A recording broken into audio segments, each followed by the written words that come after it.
hacer la obra me llevé 150 kilos, comprobado, pues cobro 150 kilos. Entonces, esas son las diferencias. Concreto, cuando yo hice mi análisis, consideré mi losa de 10 y resulta que en el proceso el supervisor dijo, ¿sabes qué? La losa no es plana, necesito que le dejes 2 centímetros al centro y le des una pendiente de ambos lados. Oye, pero entonces voy a meter 12. Pues el concreto que me lleve lo cobro.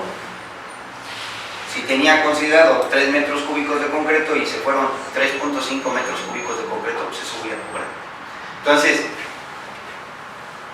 entre más desglosadas estén nuestras actividades, más difícil es que cometamos errores.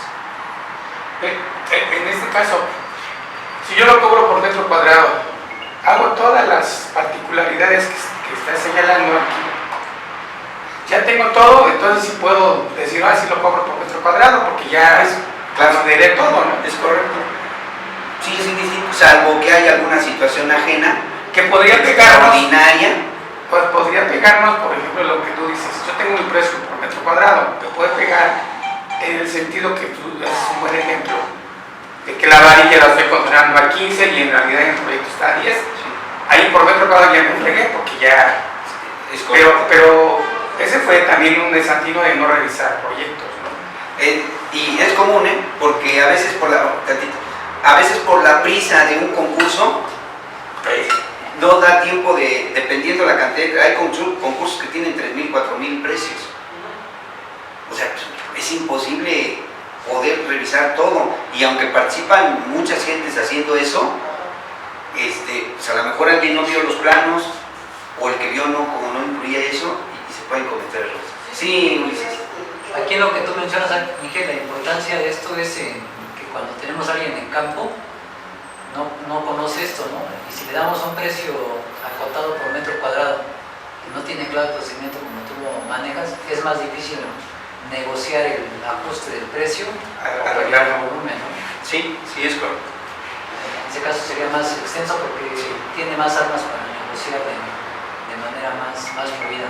Es correcto. Recordarán que entre todo lo que vimos había un apartado que decía retroalimentación. Entonces, si no hay esa retroalimentación, la gente en campo pues puede cometer errores, ¿no? Y se limitan a lo que dice la descripción del concepto y no ven más allá, y puede generarse. Eso nos pasa cuando no tenemos experiencia. O sea, si yo me ubico, ¿no? Cuando empezaba igual, se te van muchas cosas.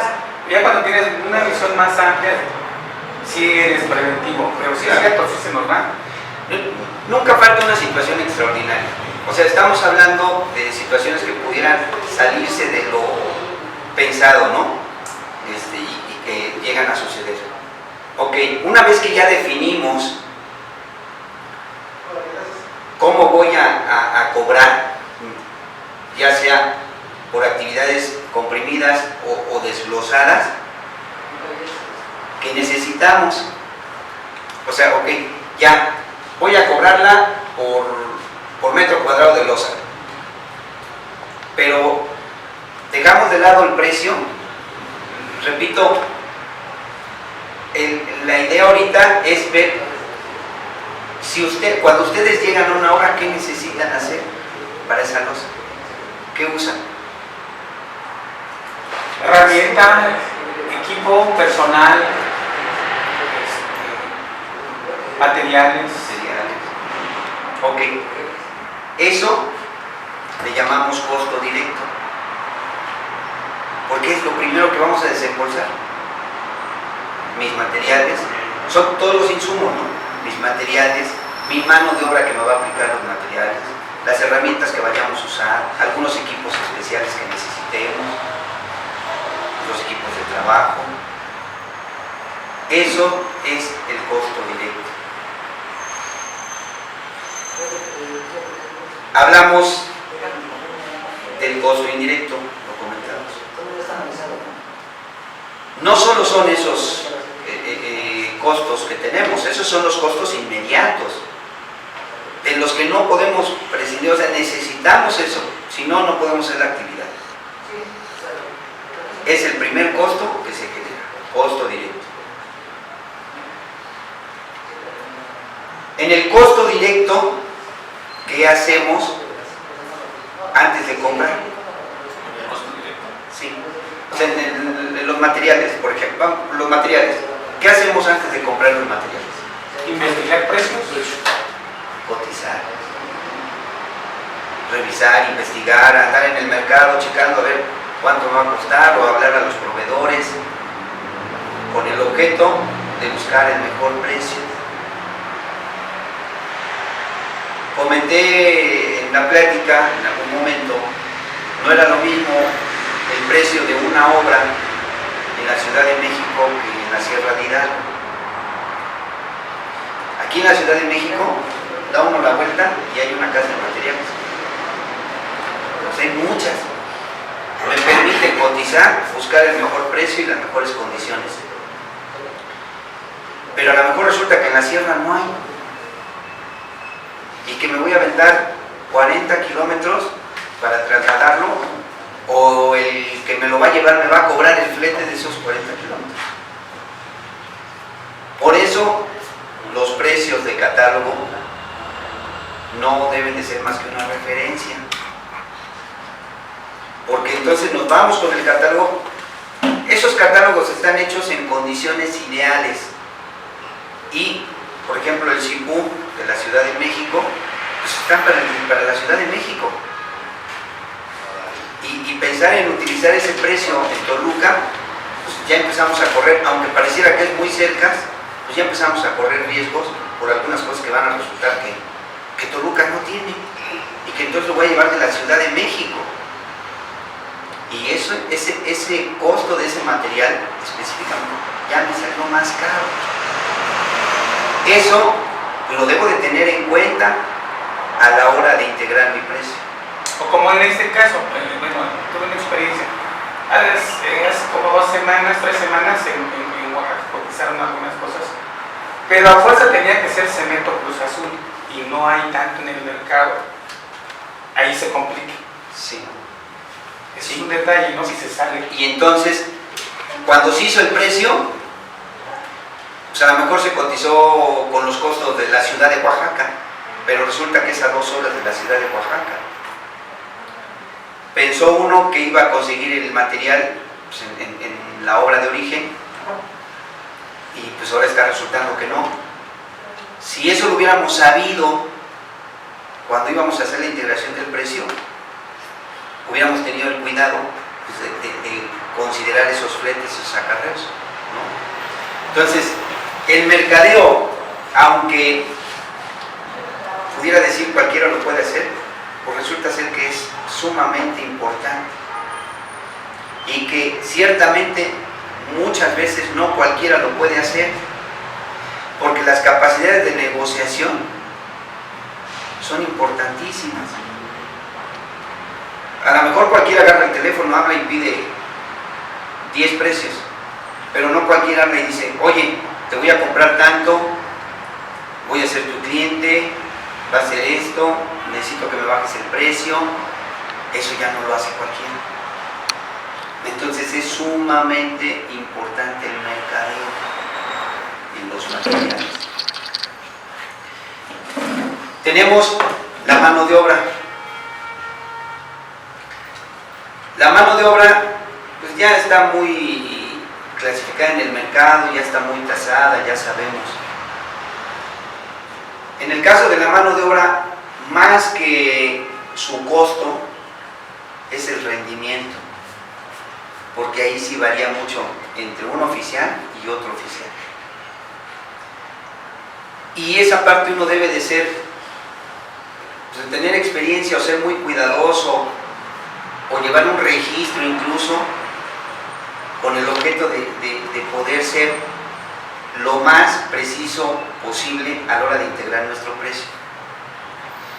Si yo pongo que un maestro hace 18 metros cuadrados de aplanado por jornal, seguramente va a tener un problema, porque nadie va a hacer 18 metros cuadrados de aplanado. Y si yo pongo oficial hace 6 metros cuadrados por jornal, pues me voy a salir de la competencia, porque voy a pagar muy caro ese trabajo. Entonces tiene que ser uno muy cuidadoso en los rendimientos y principalmente pues, en la experiencia ir llevando un registro en la medida de lo posible de los rendimientos que tenemos de nuestras gentes. En el caso de los equipos, ya comentábamos anteriormente, pues que hay una serie de gastos de estos equipos, ¿no? Todos los insumos que son directamente mientras está la hora activa, y todos aquellos que aunque la máquina no esté trabajando, siguen generándose, ¿no? Primero, el costo del equipo debe de ser nuevo, lo habíamos comentado. El costo de la mano de obra debe de ser la de mercado para los operadores. Los insumos, volvemos a la parte de los insumos ahí. A lo mejor antes nadie ponía atención en el costo de los combustibles, porque en todos lados costaba lo mismo, pero ahora no. Como hay variaciones en los costos del combustible, pues a lo mejor resulta que el diésel cuesta 21.50 en un lado y 22.50 en otro lado. Y dice uno, si me voy a llevar 20 litros de diésel, pues 20 pesos, ¿cuánto voy a gastar? Ah, pero resulta que en esa obra me gasto 200 litros diarios. Entonces, estamos hablando, pues 6 por 2, 12, 1.200 litros a la semana, 4.800 litros al mes. Ya son 4.800 pesos. Entonces, es importante también el mercadeo de esos insumos. En el caso de los aceites, bueno, pues a lo mejor donde lo encuentre al mejor precio, pues me compro 10 cubetas de aceite en el almacén, pero tuvo un costo, ¿no?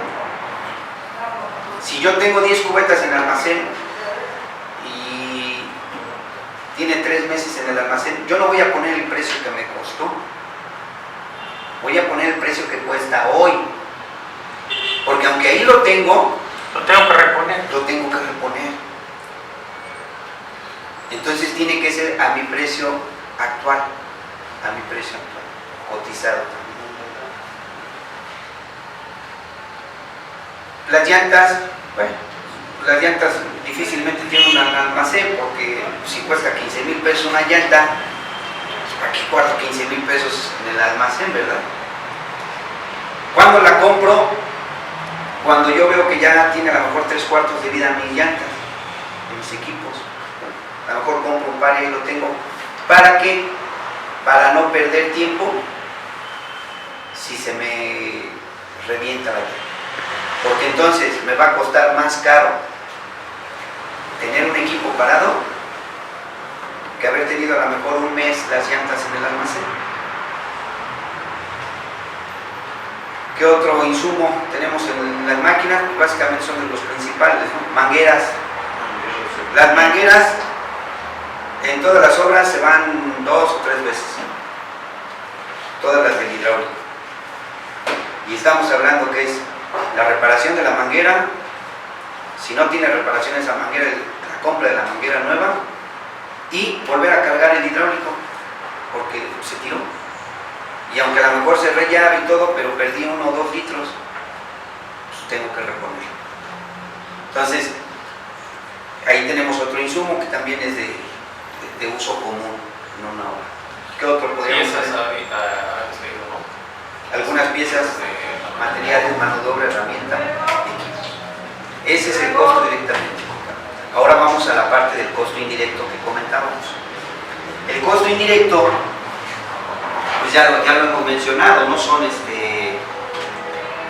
todos aquellos que se consideran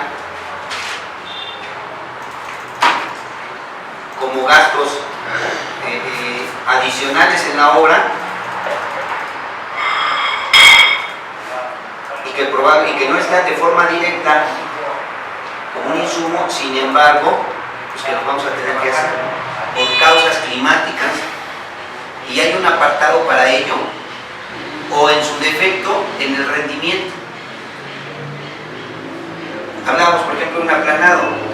Si los tabuladores dicen que debe de hacer una pareja, una cuadrilla, 12 metros cuadrados por jornada, resulta que bajo esas condiciones va a ser 8. Y entonces yo tengo que prever la cantidad de rendimiento que le voy a aplicar. Y entonces, si por alguna razón en la integración de mi costo real, pues omití esa cuestión climática, la pongo en el rendimiento. Pero sí se considera, pero vuelve a ser costo directo. O sea, lo que estamos platicando ahorita es diferenciar el costo directo de los indirectos. Ya hablamos de papelería, de los servicios. Por ejemplo, cuando surge algún accidente, se tienen que adquirir alguna cosa, no sé, comprar algo específico para alguna situación, un accidente. Son costos indirectos y para eso muchas veces se compran seguros de riesgo por daños a terceros o directos, ¿no? Los seguros son costos indirectos. Es un costo indirecto. Y que en ese sentido el apartado se llama seguros y fianzas. Porque, volviendo al hecho de que quien nos exige el precio unitario es el gobierno, son las dependencias del gobierno, siempre, invariablemente, nos van a pedir fianzas. La fianza de cumplimiento por un 10% del monto total de la propuesta y la fianza de vicios ocultos por otro 10% del monto total de la obra ejecutada. Son dos cuestiones distintas. Cuando yo concurso, pongo un precio, un peso. Pero cuando yo hago la obra, a lo mejor ya por diferentes razones costó 95 centavos, porque ya es lo real, o costó 1.05. Entonces, la fianza de cumplimiento es por un peso, pero la fianza de vicios ocultos es por 95 centavos o por 1.05, es decir, por el costo real de la obra ejecutada. Y hay una fianza por anticipo. La fianza por anticipo, pues, naturalmente, solo se otorga si hubo anticipo y debe de cubrir el 100% o garantizar el 100% del monto del anticipo. Son costos indirectos, seguros y fianzas. ¿Qué más se les ocurre? Velador, vigilancia. Velador, vigilancia. Ok. Vamos a dividir el costo indirecto en dos apartados. Porque tenemos, lo comentamos hace un rato, lo volvemos a comentar ahorita, tenemos el costo indirecto de oficina central y tenemos el costo indirecto de oficina de campo. Entonces, en la oficina central, todo lo que ya platicamos va a eso. Los seguros y fianzas van a oficina central. Pero tenemos gastos indirectos de oficina de campo.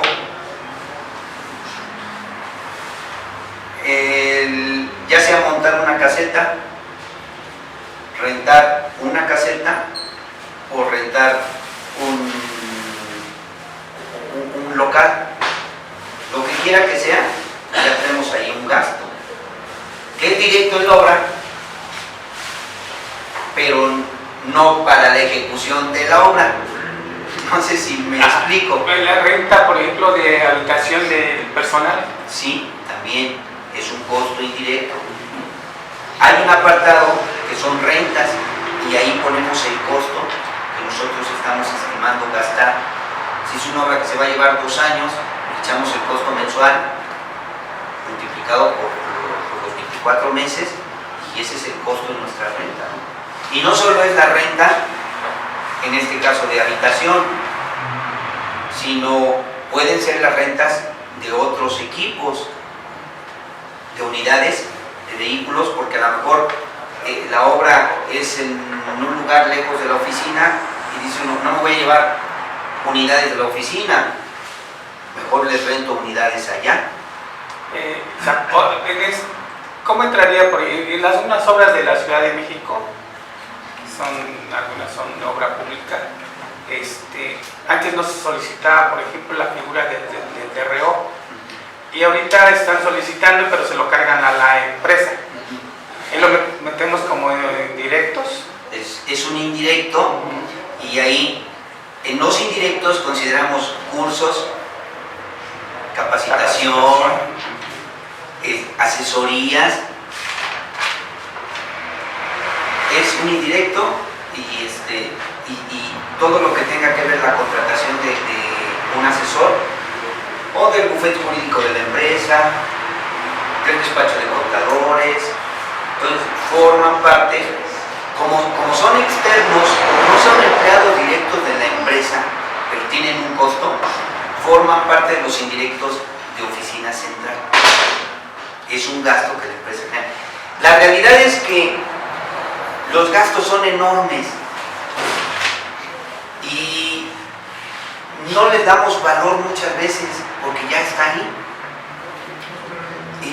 Y entonces estamos perdiendo una parte proporcional de dinero, ¿no? Dice uno, pues es que yo no incluyo en mis costos indirectos mis impresoras, pues porque ya tienen 5 años, ahí las tengo, ¿sí? Se va a acabar. Se va a acabar, tienes que reponer, Tienes que comprar otra. ¿Y de dónde va a salir? Sí. Entonces, eso deberíamos de considerarlo. Digo, en funciones administrativas, nos podría decir aquí Adrián, ¿verdad? Sí, nos podría decir Adrián mejor. Digo, me meto en lo que no es mi área, pero que a lo mejor administrativamente la empresa va haciendo apartados, ¿no? Sí, debe tener como más costos intrínsecos en la empresa. Porque ahí, por ejemplo, que estaba haciendo mis apuntes, hay costos que sí pueden contar para una construcción como costos indirectos, sí, eso sí me queda claro. Hay costos intrínsecos, que cualquier oficina la tiene. Sí. No cosa que tengas o no tengas obra, Sí. vas a seguir teniendo. Sí. Eso es un costo intrínseco. Aquí hay algo que resalta, por ejemplo, el porcentaje. Cuando nosotros tenemos un costo, en una operación sencilla contamos costos directos, costos indirectos. Pero los costos indirectos tendrían que ir en una porción, ¿no? en un porcentaje de.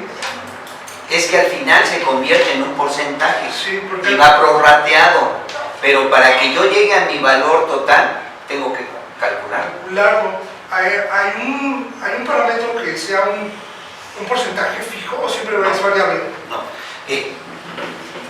Yo puedo por la costumbre, Ajá. podemos por la costumbre asignar un valor fijo. Sí, Es decir, yo voy a considerar que mis costos indirectos son del 15%, correcto. ¿sí? Pero no es correcto. Repito, por la costumbre, por la experiencia, se lo aplico. Pero no es correcto porque yo no sé si realmente mi costo indirecto es del 15, a lo mejor es del 18 o a lo mejor es del 10. ¿Sí me explico? ¿Y a qué voy con lo que comentas de los gastos intrínsecos, que así los consideran? Haya o no haya obra, los tienes, pero ¿de dónde van a salir? Ahora sí que de tu producción, es Sí. de obra. Por eso yo decía, el costo... Si no hay obra. A ver, es que voy a replantear el tema que diferenciaba del gasto indirecto de obra y el gasto indirecto de oficina. Sí, sí, sí. El de oficina es la proyección, es sobre la proyección anual de obra. ¿Sí me explico? Sí. Yo creo que voy a tener al año 20 millones de pesos en obra. Y basado en esa proyección, genero mis gastos indirectos de oficina central. La obra que ahorita voy a contratar vale 5, pero yo tengo proyectado a que en el año voy a tener 4 obras de 5. Resulta que no lo logro. Mi gasto indirecto de oficina central es inamovible. ¿Sí me explico? Por lo que dices, hay o no hay obra, lo vas a gastar. Y todo lo que consideré como gasto indirecto de campo, pues sí lo recupero porque lo consideré en mi propuesta, porque mi propuesta era de 5 millones de pesos. Pero entonces ya me quedé corto con mi gasto de oficina central. Y entonces ya es pérdida. Porque va a salir, sí, los tienen que gastar, pero va a salir de la utilidad. ¿Sí me explico? Y si no lo considero yo, pues me arriesgo a eso. ¿Sí me explico? Entonces, por eso a lo mejor convendría pues hacer una proyección moderada, ¿no? Pues, medio, ¿no? Normalmente la proyección es algo que también ya lo van. O bien, incluso dice uno, pues ya no están mis cuates, ¿no? O sea, me hace que este año va a estar mal. Me voy con una proyección bajita, ¿no? Digo, no, pues si bien me va, a lo mejor 10 millones. Entonces, todo lo que yo pienso gastar, lo tengo que cargar en 10 millones de pesos. Aunque la obra que voy a contratar vale 5. ¿Sí me explico? Entonces, todo esto yo les voy a enseñar a calcularlo. Pero esa es la esencia de los costos indirectos. Traíamos entonces, retomamos, traíamos seguros y fianzas. Cursos, capacitaciones, la diferenciación entre la oficina central y La oficina de campo. Entonces, ¿qué más costos indirectos piensan todavía que tengamos? En este caso, las certificaciones sí que de tu personal, ¿dónde Las entran? certificaciones del personal, que entran en la parte que decíamos de capacitaciones, asesorías y demás. Y los programas internos de protección civil que ahora se piden entran también ahí, ¿no? También se considera. De obra, digo, para procesos de obra. Bueno, hay una parte de seguridad que la podemos meter al costo directo. Así como consideramos las herramientas, podemos considerar un apartado de seguridad. ¿Por qué? Porque vamos a hacer gastos, comprar cascos, chalecos, guantes, todo lo que no le corresponde al personal, ¿no? Y a lo mejor los cascos pues no le costaría nada a las gentes llevárselo, ellos mismos comprarlos, pero como uno se los pone con logotipos y cosas de esas, pues ya la empresa los compra y se los da. Tienen un costo y lo vamos a cobrar en el costo directo. Eso, ahora, inclusive, lo correcto sería que vinieran en el mismo catálogo algunas actividades de seguridad. ¿Por qué razón? Porque es un dineral que se va, por ejemplo, en un camino, el señalamiento, el diurno y el nocturno. Es un dineral en las barreras, en los destellantes, y que si no está considerado, si uno lo maneja como un porcentaje, se va a ir muy alto al porcentaje. Le va a tener uno que meter ahí en equipo de seguridad el 10%, 5% del costo de alguna actividad, y va a ser la locura cuando revise el analista, no la va a creer. Entonces lo correcto debería de ser que viniera como un concepto adicional: suministro, colocación y retiro de dovelas, de tanto por tanto, etcétera, con las especificaciones que sean, con recuperación o sin recuperación, porque a lo mejor la dependencia dice, pues yo para qué las quiero, cuando ya termines llévatelas, ¿no? Y entonces, pues uno ya en el valor lo manejará, ¿no? Pero a lo mejor la dependencia dice, al término de tu obra, pues lo tienes que dejar, te daré yo la dirección de la bodega donde llevarás ese equipo. Entonces, el equipo de seguridad, lo ideal, lo correcto debería de ser que fuera un concepto. Si no, no importa, se mete como un porcentaje en cada concepto, prorrateado y en cada actividad, pero es costo directo. Costo Sí, directo. está bien, suena bien. Pero, por ejemplo, en las obras, el tercer acreditado es un servicio Ese sí entra para indirectos, ¿no? ¿Cómo cuál? Sí, en las obras. En En las obras de la ciudad, Sí. siempre... Ya, sí. La persona, el segurista. Sí, Ok, sí. o sea, el de protección civil, Sí. o sea, que es algo que te prepara el programa o tú lo puedes hacer, pero ellos Ok. te acreditan y ellos te capacitan al personal, que hacen tu grupo de Sí. seguridad y todo, ¿no? Ese entra como... Si es capacitación, entra en la parte de capacitación. Si es una persona que va a trabajar en la obra, que va a ser el responsable de seguridad, entra también en el indirecto, No, pero en el apartado de honorarios. sí, no, pero entra como el DRO igual, pero es un tercer acreditado, que va esporádicamente, ¿no? Entraría en directo aquí. ¿Indirecto? Indirecto, sí es indirecto. Y por eso es en indirecto, Sí, así sí, estamos sí, comentando. sí, es correcto.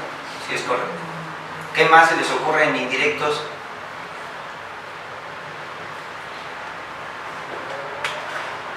Vehículos, ¿no? Vehículos. No importa si es renta o es compra. Los vehículos y los insumos de esos vehículos. Si hay 5 vehículos de oficina y 5 vehículos de campo, todo el insumo y gasto del de campo es de campo y todo el insumo y gasto de tu oficina es de oficina. En indirectos. En indirectos. Porque esos vehículos no prestan un servicio exclusivo. Por ejemplo, los de campo, aunque estén en la obra, pues fue por 3 meses en esa obra, pero no forman parte de un concepto particular, no es parte del aplanado, no es parte del muro, no es parte de la losa, entonces por eso va indirectos. La diferencia muy clara entre el costo directo y el costo indirecto es todo lo que yo necesito para desarrollar mi actividad específica. Es directo. Todo aquello que yo necesito para desarrollar mi obra es indirecto. ¿Sí me explico un poco? A ver, nuevamente. Costo Sí. directo. Todo lo que yo necesite para hacer una actividad específica forma parte del costo directo.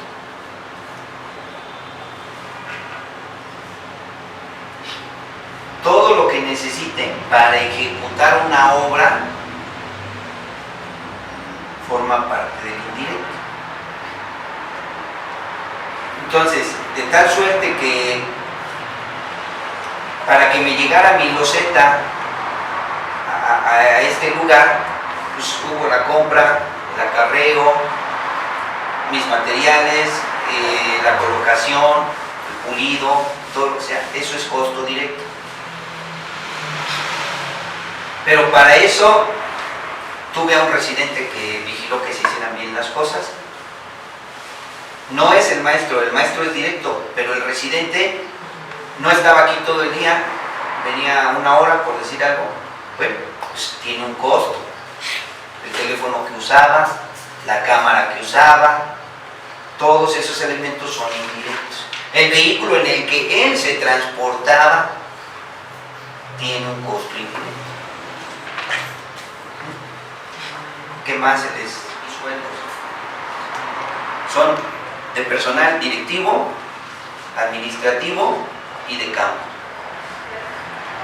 Tenemos prestaciones de personal. Aquí tenemos la parte de cuotas obrero-patronales del instituto, del seguro, del Infonavit, lo que corresponde a la ley federal, pero son del personal de honorarios y sueldos. El de campo ya quedamos en que queda en su integración de su factor real, de su salario real. Pasajes y viáticos que comentaban por ahí, y los derechos que se deriven de contratos de trabajo con estas gentes. Tenemos la renta o depreciación y mantenimientos de vehículos o de inmuebles. La oficina, aunque sea propia, no se paga una renta, pero tiene un mantenimiento, tiene un costo, pues tiene un valor que debemos de cobrar, que son todos esos gastos que comentaba Adrián, que al año se hacen, haya o no haya obra.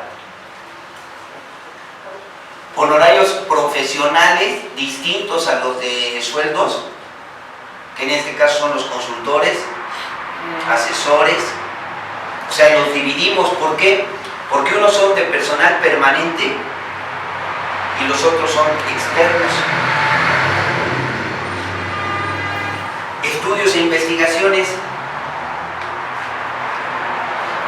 distintos, o sea, tenemos estudios e investigaciones pero distintos a los de obra, porque en obra, pues, a lo mejor hacemos un estudio de mecánica de suelos, pues ese es de obra, lo tenemos que cobrar en obra, salvo que no venga en el catálogo. Y si no viene en el catálogo, pues yo los tengo que cobrar. Entonces los cargaré al costo indirecto de obra. Pero no es, ahí ya pasa a ser un precio extraordinario. No. Extraordinario es Porque no viene en el catálogo. cuando no se consideró en su momento algo. A ver. No se consideró en el catálogo, pero todavía no ejecutó la obra. Estoy presupuestando apenas. Entonces, no puede ser extraordinario mientras no tenga yo ya un catálogo firmado, contratado. O sea, ya cuando Y en es ese sentido, firmado y contratado, lo que resulte puede ser ya un extraordinario. todo aquello que no esté contratado y que haya estado en el catálogo de origen se convierte en un concepto extraordinario o fuera de catálogo. En este caso, aunque no esté en el, digamos, no está, el estudio no lo pusieron por alguna razón en el catálogo, y el catálogo no lo hicimos nosotros, lo hace el contratante. Bueno, pues como no está y yo estoy obligado a hacerte el estudio, lo voy a cargar a los indirectos. Y a los indirectos en el apartado de mis indirectos de obra. ¿Por qué? Porque pues es un gasto directamente aplicado a la obra, pero fuera de, o indirecto en el sentido de los costos directos. Y esos estudios e investigaciones, pues en su mayoría llegan a ser eso, ¿no? Algún estudio topográfico. El topográfico es lo mismo. A lo mejor en el concepto yo puedo integrar el topográfico de manera proporcional en algunas actividades, en algunas. Pero si no tengo esa posibilidad, lo mando a los indirectos, a mis estudios e investigaciones. O sea, si tengo un apartado para todo aquel estudio que por alguna razón no estuvo dentro del catálogo, no por eso no lo voy a cobrar. Sí lo cobro, pero entonces se lo cargo al costo indirecto. Y se convierte en un porcentaje proporcional para todos los precios. Traemos fletes y acarreos. Hablamos de acarreos, ok. Campamentos, bodegas, maquinaria y equipo. El acarreo de la maquinaria y el equipo no está dentro del desglose del costo horario, porque no forma parte del insumo del equipo. Es más, no forma ni parte del equipo. Es nada más una plataforma para transportarlo, es un acarreo. Bueno, pues lo cobramos en el indirecto de obra, porque ahí también, pues cada acarreo 3,000 pesos, 3,500 pesos cuando bien va, y decimos es uno de ida y es uno de regreso, ya son 7,000 pesos, y resulta que son 4 máquinas, ya son 28,000 pesos. O sea, cuando vamos sumando todos estos cantidades, decimos, híjole, pues es impactante, ¿no? Gastos de oficina, pues ya los mencionamos, todo lo que son los servicios, papelerías, equipos y demás insumos, ¿no? Capacitación y adiestramiento, también ya lo mencionamos. Seguridad e higiene, que decíamos, todo aquello de seguridad e higiene que no lo pueda manejar en mi catálogo, lo manejo en mi indirecto de cabo. Y seguros y fianzas. Seguros y fianzas. En algunos casos, dependiendo de la particularidad de la obra, tenemos que hacer algunos trabajos previos o complementarios o adicionales. Yo llego y voy a poner mi caseta, pero resulta que no está en condiciones. Pues entonces tengo que preparar mi terreno, limpiar, nivelar, a lo mejor he hecho un firme, pobre aunque sea, pero son actividades que ya estoy haciendo y que esas actividades no nos las van a pagar en el catálogo porque no son propias de esa obra. Que si tengo que cercar, poner mi almacén, esos son trabajos previos y auxiliares. Es en el bosque y no tengo forma de accesar, tengo que hacer derribos y abrirme brecha, son trabajos previos y auxiliares. Resulta que muchas veces pues son cosas que no les damos importancia y a lo mejor pues en la ciudad no tenemos tanta complejidad y por eso no les damos importancia, pero cuando estamos fuera, ahí es cuando vemos y decimos, híjole, no pensé que me fuera a costar esto, y al rato resulta que ahí se va la utilidad, ¿no? O se merma simplemente.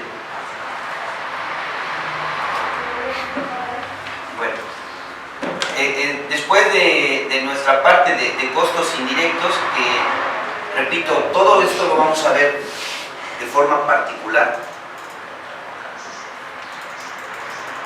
pero sí es como para que se vayan dando una idea y cuando ya entremos directamente al tema, pues hablemos un lenguaje similar, ¿no? Tenemos el financiamiento, habíamos comentado sobre el financiamiento.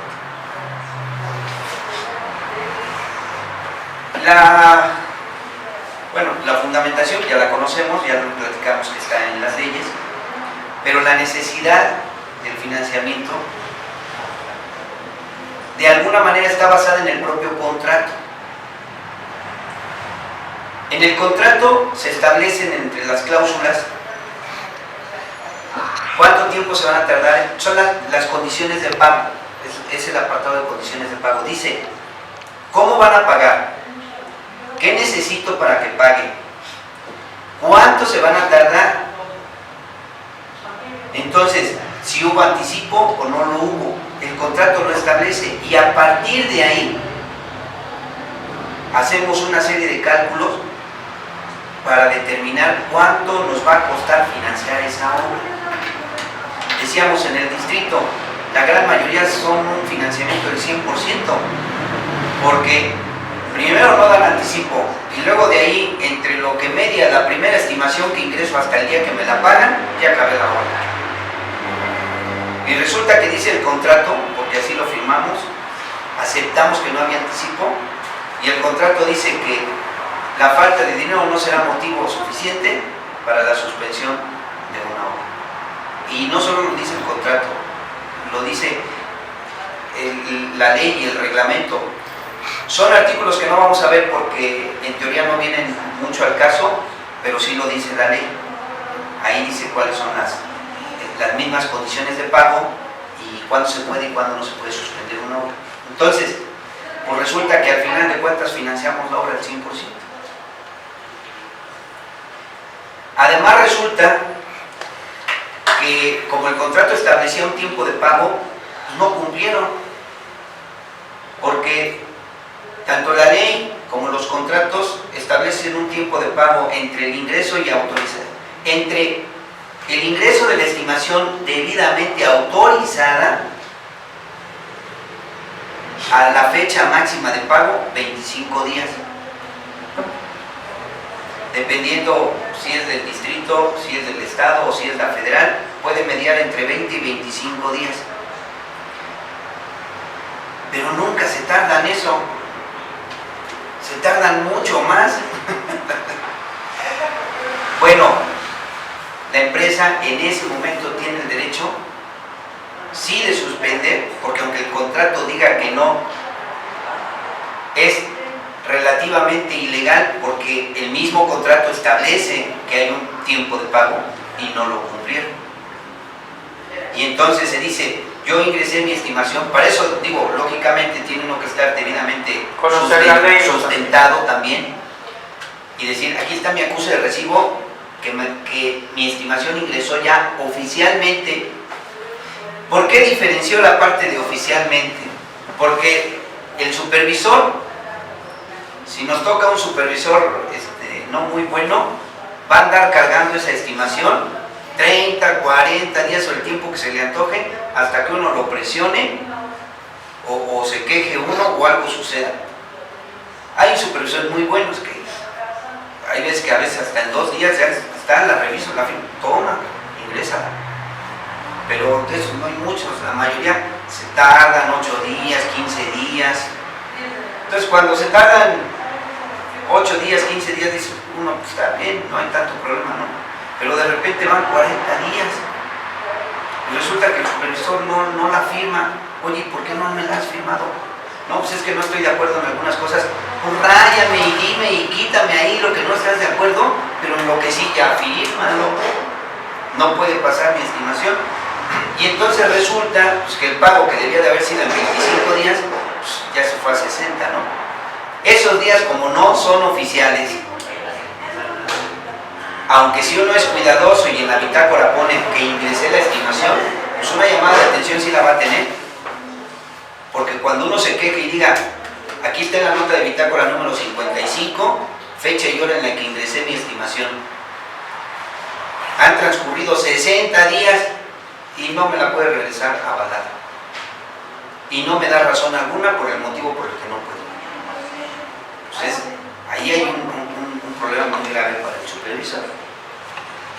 Pero esos días no son contabilizados para el pago porque no los contabiliza la ley. La ley solo contabiliza una vez que fue aprobada. Y de ahí contabiliza el promedio entre 20 y 25 días. Para el cálculo de financiamiento, la ley establece que ese es el tiempo que debemos de considerar. Significaría que del 1 de septiembre al 30 de septiembre yo tengo 5 días para ingresar mi estimación. Después de ahí, si considero 7 días para que el supervisor me la revise, llevo 12 días. Y los 15 días en que se tarda en el pago, en la teoría en 30 días debería de estar, y mi financiamiento debería de ser programático y decir, yo voy a recibir dinero a los primeros 60 días. Pero la realidad es que no. No hay nada que impida, aunque así dice la ley que debe de ser, pero yo puedo considerar un poco más de tiempo. Como la mayoría el financiamiento lo calculamos mensual, en un programa mensual, pues si yo juego con los días y digo que primero tuve 5 días para elaborar mi estimación, entonces mis 30 días ya no cayeron en el segundo mes, cayeron hasta el tercero. Entonces, ¿cuántos días deben de ser? No, 25, pero claro. Yo no voy a hablar de días, voy a hablar de meses. Y entonces resulta que lo que yo ejecuté en mi primer mes, yo lo voy a programar cobrar hasta el tercer mes.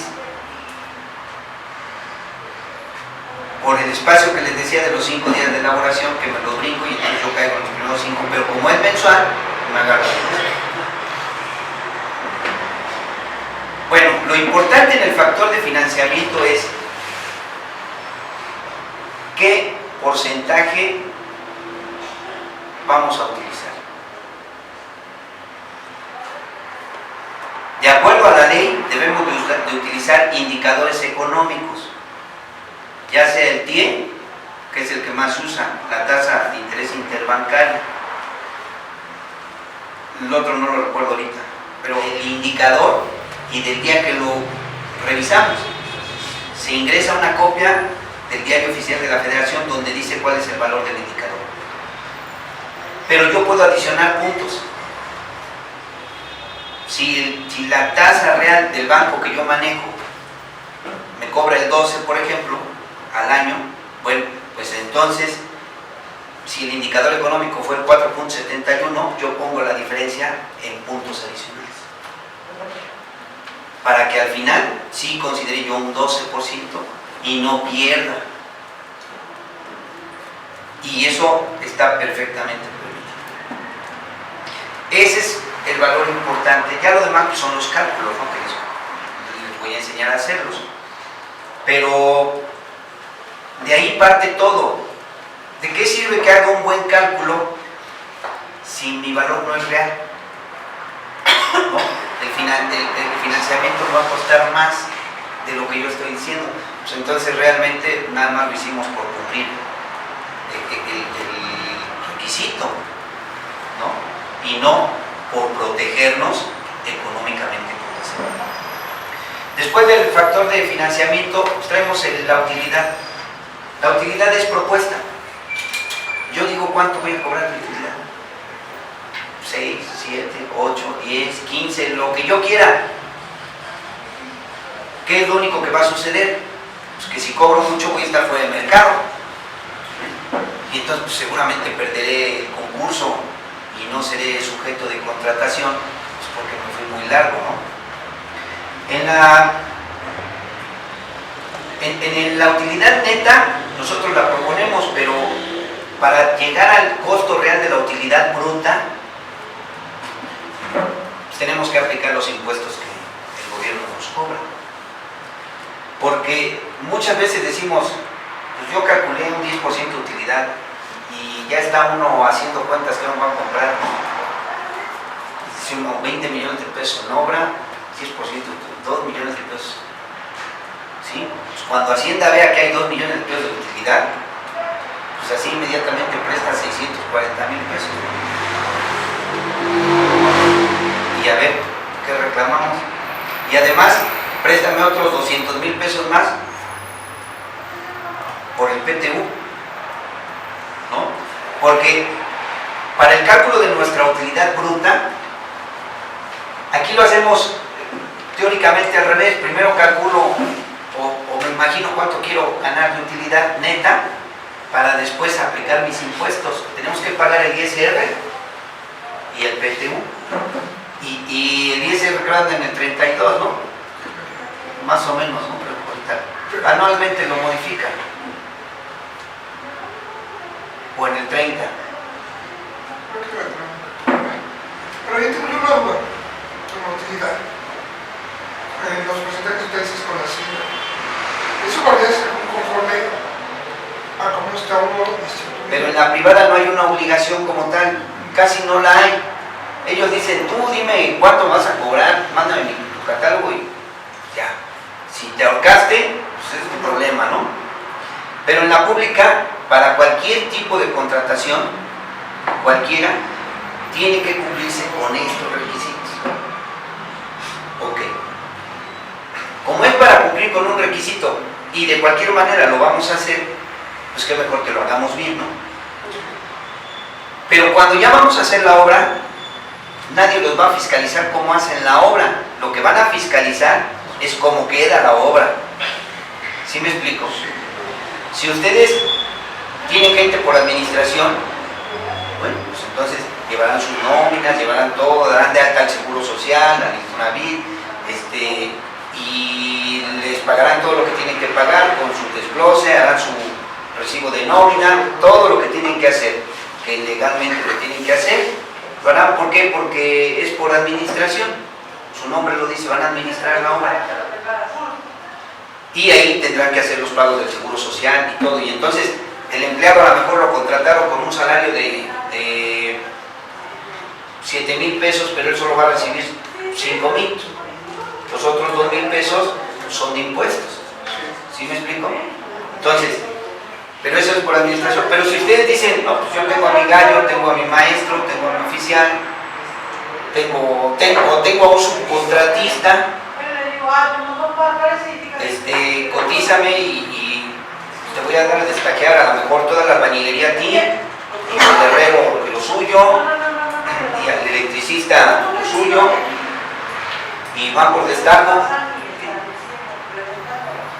Ese destaco, bueno, le llamamos destaco coloquialmente oficialmente, pero en realidad es un subcontratista. Y como es un subcontratista, pues tendrá que cumplir con todas las obligaciones de ley como un contratista. Y él tendrá que facturar su servicio y él es el responsable de sus obligaciones obrero-patronales, no ustedes. Pero, aquí viene un punto importante. Si ustedes no se protegen, sí los pueden dejar embarcados con problemas del seguro o demandas laborales, porque el seguro establece que aunque sea un subcontrato, el patrón principal es obligado solidario,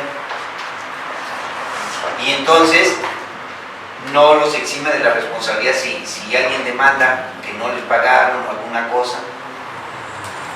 ¿Qué hacemos para cubrir en esos casos? Pues como es un subcontrato, pues ahí establezco en el contrato todos los alcances y ahí establezco que él es el responsable de sus obligaciones obrero-patronales. Y le puedo poner ahí que para que él pueda cobrar mes con mes necesitará presentar sus pagos y que deberá de dar de alta la obra. Eso es lo más correcto. Digo, si somos prácticos, subcontrato, pues a mi compadre que es el maestro albañil desde hace 30 años, ni firmamos contrato, o sea, no firmamos nada, ya nomás, pues conforme el avance ahí te voy pagando semanalmente para que vayas sacando lo de tu gente y todo, y al final hacemos cuentas, habíamos quedado en 300,000, te he dado 250, te liquido 250, y ni llenamos formatos, nunca pasamos lista, nunca supe cuánta gente llegó, porque no me interesaba. Pero como es gente de confianza, pues ya no hay problema y su gente tampoco lo dejan a él nunca y no pasa nada, nunca pasa nada, ¿no? Cuando uno se da la repentina, es el día que sí pasa algo. Que uno de sus empleados va y lo demanda a la Junta de Conciliación. Y la Junta de Conciliación da parte al Seguro Social. Y algo que a lo mejor pudo haber, bueno, ni siquiera debía de haber sucedido porque es mi compadre y tengo 30 años trabajando con él. Pues resulta que en esta ocasión sí le falló una de sus gentes, lo demandó y como mi compadre, pues no hay papeles, no hay nada, el empleado dice, pues Arnulfo González y o Soluciones Integrales. Tómala. Pues Arnulfo González nunca lo encuentra. Ah, pero Soluciones Integrales es persona moral, domicilio fijo, todo en orden, ahí te caigo. ¿Sí me explico? Entonces, cómo contraten ustedes, cómo ejecuten su obra, pues ya es responsabilidad y el criterio, ¿no? Todo esto que estamos platicando es para integrar un precio, un catálogo al final y tratar de dar un precio justo y en las mejores condiciones, bien analizado.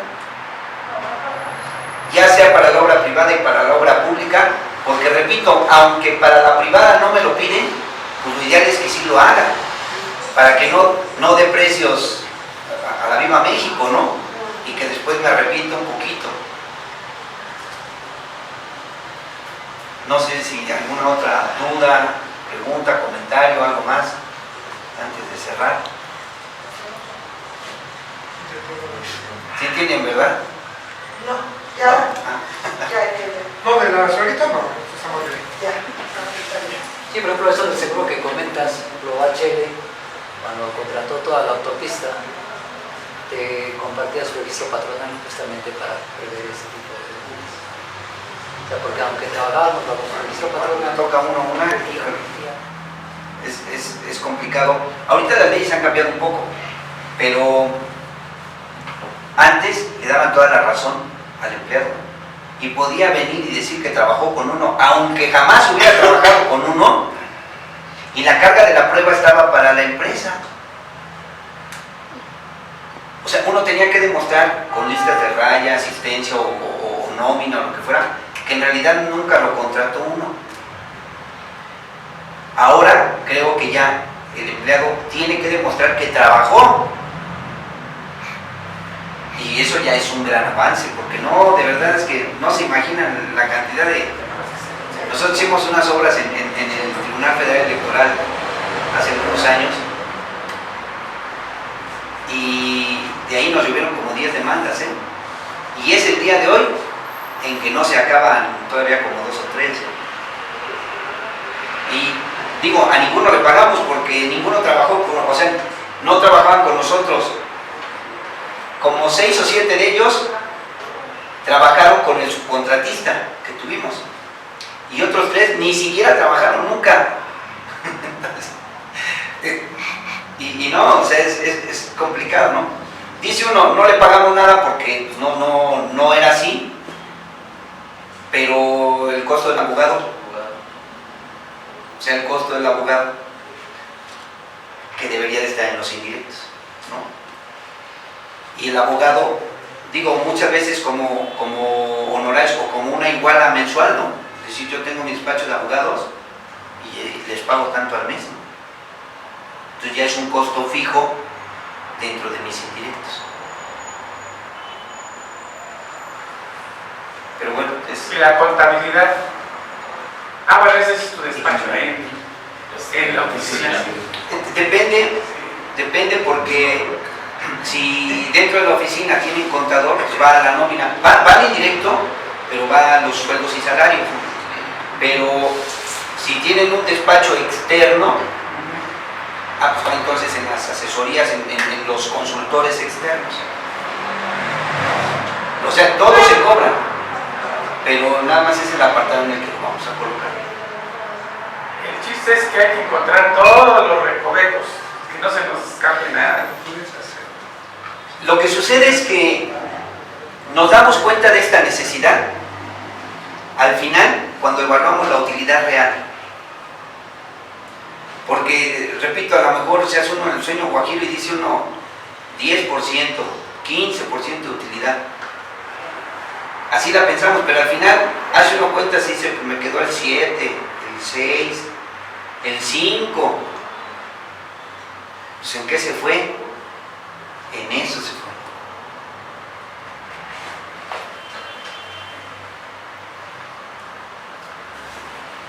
¿Algo más? ¿Comentarios? ¿Ulises? Ahorita no va a ser necesario que se grabe, ¿verdad? No de clase. Sino No hay problema, ustedes pueden grabar, pueden... No, sí, pero no se va a traer impreso o algo sí, así. sí, es correcto. Sí. Por el de la memoria ahorita que decíamos, si quieren se pueden llevar ahorita el material que hay en las 23 diapositivas, sin embargo, voy a complementarlo la próxima semana, pues ya van a ser más, aparte, les repito, el manual que estoy haciendo. ¿Puedo conocer la próxima vez? Sí, al final del día te lo va con carga, aquí lo pueden solicitar al final del curso, y ya va a tener